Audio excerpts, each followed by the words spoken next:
I is equals to L means the first and last point is equal, तो क्या होगा कि आपके पास केवल एक ही एलिमेंट है and whenever you enter in the list एक ही एलिमेंट है और अगर वो एलिमेंट सर्च एलिमेंट की इक्विवेलेंट है तो सर्चिंग इज सक्सेसफुल और आप I की वैल्यू रिटर्न कर देते हो, और अगर नहीं होता है तो 0 कर देते हो, ठीक है।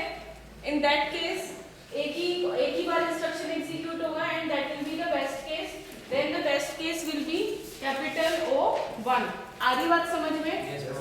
ठीक है। जब आपने फर्स्ट स्टेप लिया तो क्या किया है, I इज इक्वल्स टू 1 को आप चेक कर रहे हैं। इफ इट इज पॉसिबल तो क्या हो रहा है कि if x is equals to a of I then you have returned the value of I और otherwise return 0, यही हो रहा है।